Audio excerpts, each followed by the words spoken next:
Hello students, कैसे हो बेटा। एट्थ क्लास में अपन जो है चैप्टर नंबर वन कर रहे थे, क्रॉप प्रोडक्शन एंड मैनेजमेंट। ठीक है, तो इसमें जो है अपन ने क्या था कि किस तरीके से जो है क्रॉप क्या होती है, इसके टाइप्स कितने होते हैं, और फिर हमने क्या था कि एग्रीकल्चर प्रैक्टिसेस कौन कौन सी होती हैं। उसमें हमने फर्स्ट किया था कि प्रिपरेशन ऑफ सॉइल। सबसे फर्स्ट जो मेथड होता है कि जब भी हम एग्रीकल्चर या क्रॉप प्रोडक्शन के लिए जाते हैं तो सबसे पहला हमारा जो मेथड होता है वो होता है प्रिपरेशन ऑफ सॉइल। तो उसमें हमने टिलिंग प्रोसेस पढ़ा था, और टिलिंग प्रोसेस जो है उसके आगे हम पढ़ने वाले थे। तो टिलिंग जो है वो एक प्रोसेस होता है जिसके थ्रू हम क्या करते हैं, सॉइल को टर्न या फिर लूज़ करते हैं। ठीक है, तो टिलिंग या फिर उसको प्लाउइंग बोलते हैं। अब इसके लिए जो टिलिंग के लिए जो है किस किस तरीके से कौन कौन से टूल्स यूज़ में आते हैं, ठीक है, वो हम करेंगे इसमें। तो सबसे पहले है प्लाउ।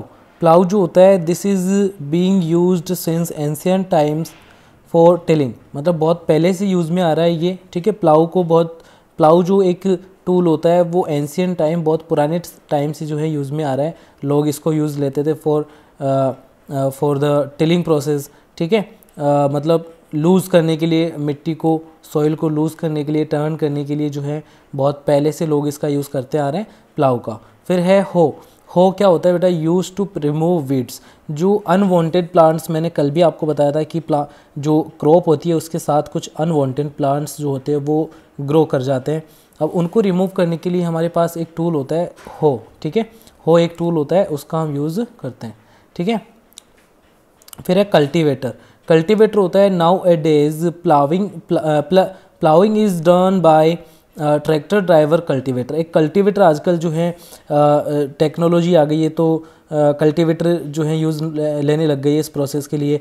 मतलब ट्रैक्टर के पीछे जो है, जिसको हल बोलते हैं हम, उससे क्या करते हैं, मिट्टी को लूज़ करते हैं। ठीक है ना, तो मिट्टी को लूज़ करते हैं तो वो कल्टीवेटर क्या करता है कि उसमें ब्लेड्स लगी होती है उसके नीचे की तरफ, वो क्या करती है, मिट्टी को जो है लूज़ करती हैं और टर्न करती है, जिससे इजीली वो फर्टाइल हो जाती हैं, थोड़ा लूज़ हो जाती है, जिससे प्लांट्स जो हैं उसमें इजीली ग्रो हो पाते हैं। ठीक है, तो ये तीनों टूल्स जो हैं यूज़ में लिए जाते हैं in the agriculture practices.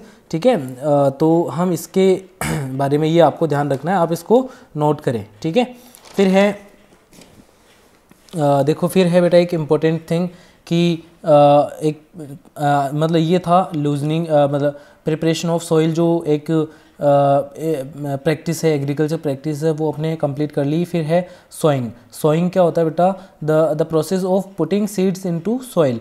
Soil के अंदर सीड्स को पुट करना, मतलब सीड्स डालना।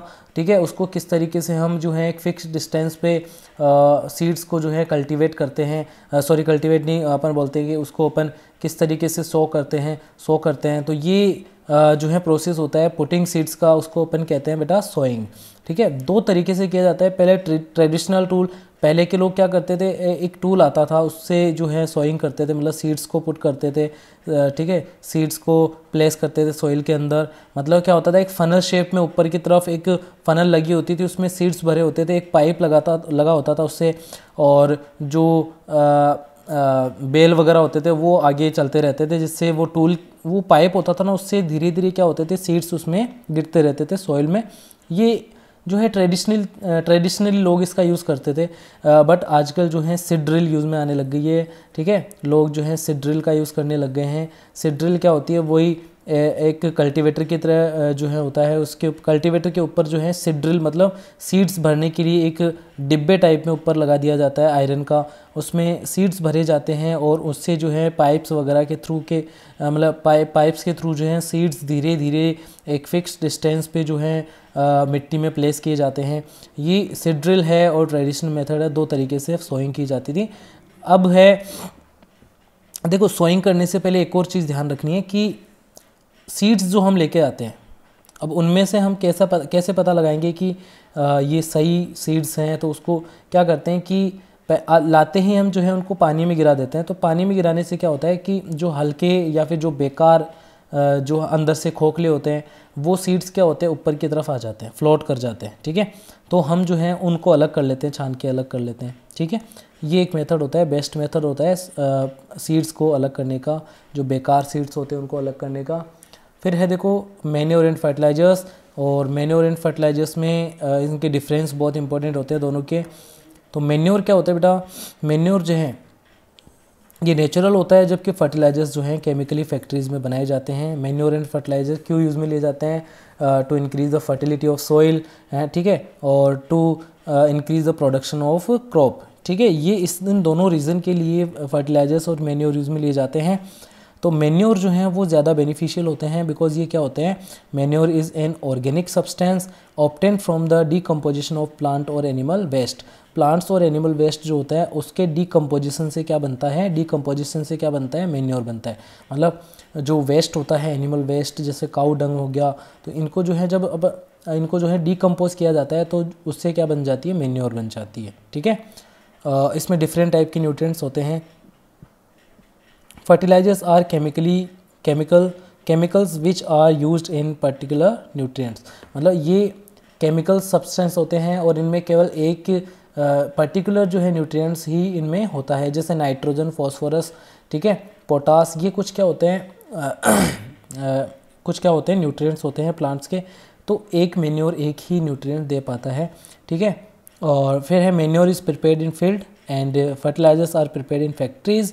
फिर आप लिख दोगे इसमें कि manure increase the texture of soil. Texture मतलब उसकी जो है उसका सॉइल जो है उसका एक देखने में आपको दिखेगा कि एक टेक्सचर सा जो है चेंज हो जाता है। टेक्सचर मतलब हो गया कि वो बाहर से मतलब अच्छी दिखने लगती है, ठीक है। Fertilizers do not increase texture of soil. Manure increase the fertility of soil and do not pollute water. Water pollution भी नहीं करते, जबकि फर्टिलिटी जो इंक्रीज़ करते हैं मैन्योर, और फर्टिलाइज़र पॉल्यूट करते हैं वाटर को। तो ये सारे डिफरेंस आप इसमें लिख सकते हो, आप नोट कर लेना इनको, कि पूछा जाता है कि differentiate between manure and fertilizers, तो आप ये लिखोगे इसमें, ठीक है बच्चे। अब हम जो है अगली क्लास में अपन इसकी अगली प्रैक्टिस करेंगे एग्रीकल्चर की। तो मिलते हैं अगली क्लास में। Take care, bye bye, have a good day.